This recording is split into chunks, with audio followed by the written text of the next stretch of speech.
So assalamualaikum warahmatullah and welcome back to our video channel. So in this video we are about to show our new progress for Smart Insole to calculate the gate analysis.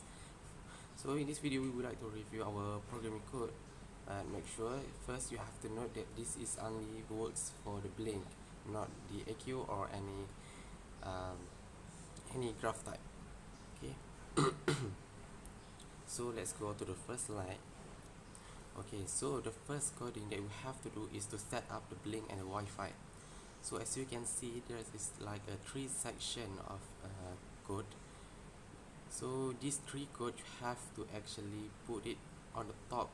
So this is the beginning of your code. So the first function that you can see is define. So define is used to store some fixed values that cannot be changed.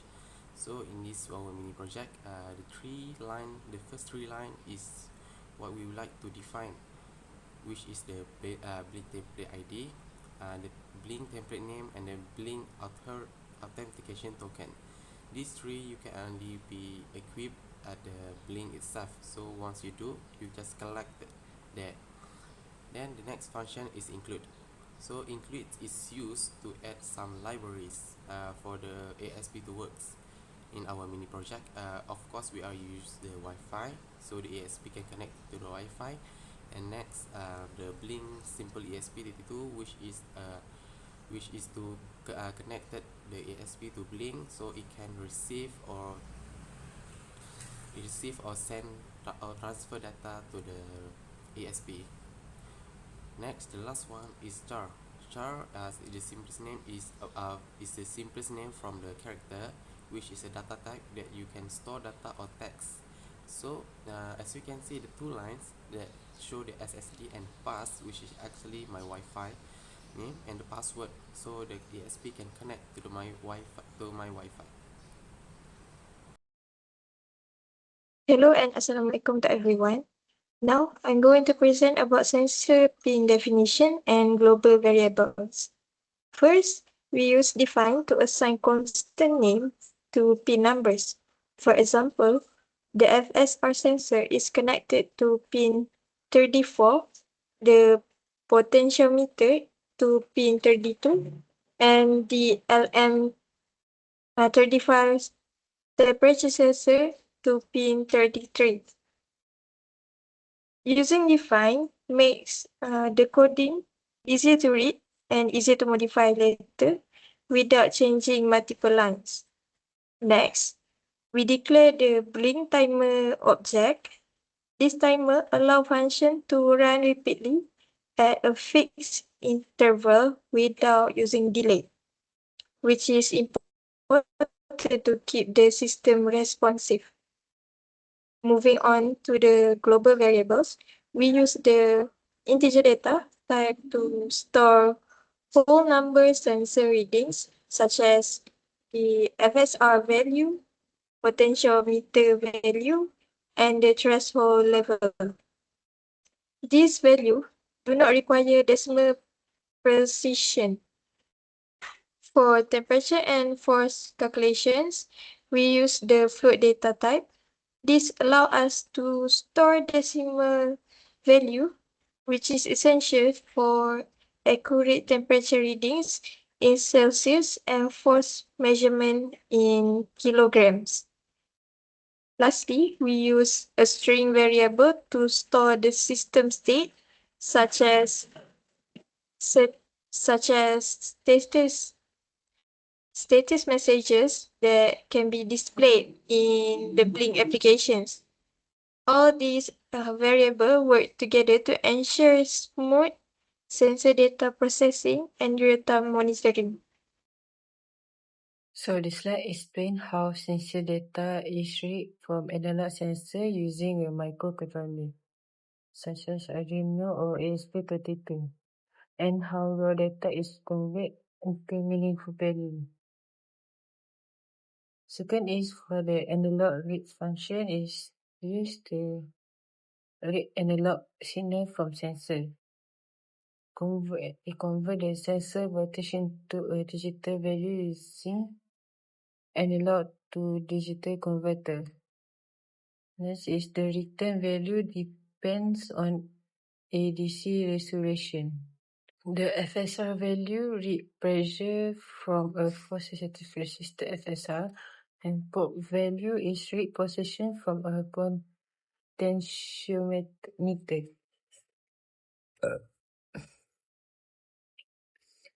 Next is for reading temperature from LM35 sensor. This read the raw ADC value from the LM35 temperature sensor. The value itself is not temperature yet. It must be converted first. And then lastly is converting value to for the 3.3 or 4096.0 will convert the ADC value into voltage. And for 100.0 is LM3 output 0 MV per Celsius. So multiplying by 100 convert voltage to temperature in Celsius. So now I'm going to explain about this slide. So this slide explains how sensitivity adjustment and force calculation are implemented in the system using a force-sensitive resistor. So this part of the system is important because it allows the sensor to respond proportionally to the applied force rather than simply detecting whether force is present or not. So first of all, the map function is used to control the sensitivity. The potentiometer connected to the ESP32 produce an ADC value ranging from 0 to 4095 because the ESP32 use a 12-bit analog to digital converter. So the map function converts this ADC value into a new range, which in this case is from 500 to 3000. This map value is stored as the FSR threshold. By adjusting the potentiometer, the sensitivity of the FSR can be changed dynamically. A lower threshold makes the system more sensitive to the small forces. So while a higher threshold requires greater force to trigger the detection. Next, the force is applied to the FSR, is calculated and converted into kilograms. The FSR provides a raw ADC value, which by itself is not easy for user to interpret. Therefore, a conversion formula is used to estimate the force in kilogram. In this calculation, an FSR value of 3000 is assumed to represent the maximum measurable forces, which correspond to 10 kg. This allows the system to scale the ADC reading into a meaningful physical unit, making the output easier to understand and display to the user. Finally, an if condition is used to limit the maximum force value. If the calculated force exceeds 10 kg, it is kept at 10 kg. So this step is important to prevent incorrect reading caused by the sensor noise, excessive pressure, or hardware limitation. It also ensures that the system outputs safe and realistic forces value. In conclusion, this slide demonstrates how the system combines sensitivity adjustment, force conversion, and value limiting to provide accurate, flexible, and user-friendly force measurement. Okay, for my part, this slide explains how sensor data is sent to the Blink application using the Blink virtual write function. Blink is an IoT platform that allows us to monitor system data in real time. Using a smartphone. Instead of using physical pins, Blink uses virtual pins such as V0, V1, V2, and so on to display data on the app. The first line, Blink virtual write V0 FSR value, sends the reading from the FSR sensor to virtual pin V0. This value represents the pressure applied to the sensor and can be displayed using a gauge or value display check in Blink. Next, Blink virtual write V1 POT value sends the value from the potentiometer to virtual pin V1. This is commonly used to adjust or control system parameters such as sensitivity or input level. Then blink virtual write V2 TEMP-C sends the temperature sensor reading in degrees Celsius to virtual pin V2, allowing the user to monitor temperature in real time. After that, blink virtual write V6 state is used to send the system status such as on or off. This status can be displayed using an LED or text with chat in the blink application.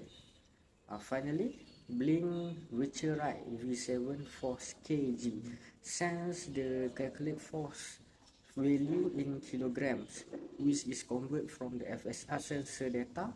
This makes the information easier for the user to understand.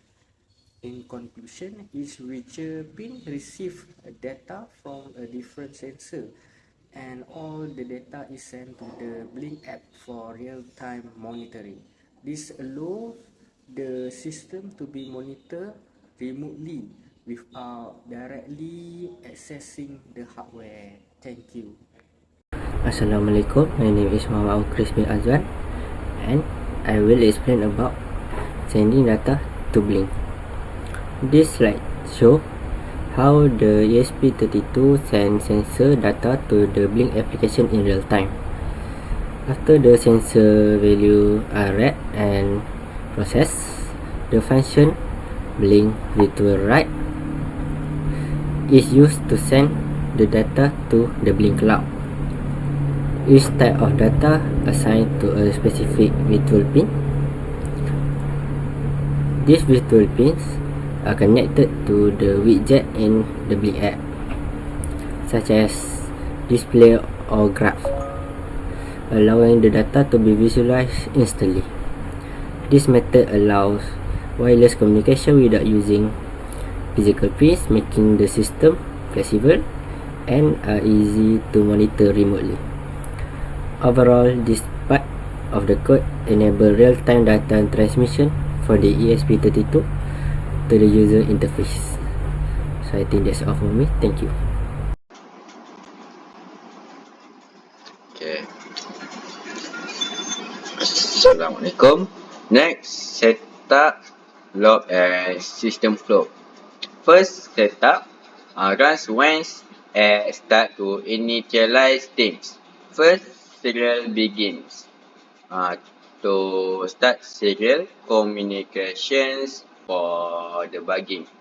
Next, Blink begins about Blink Auto Token, SSID and pass to connect ESP32 to Blink apps. Then timer in set interval about sensor data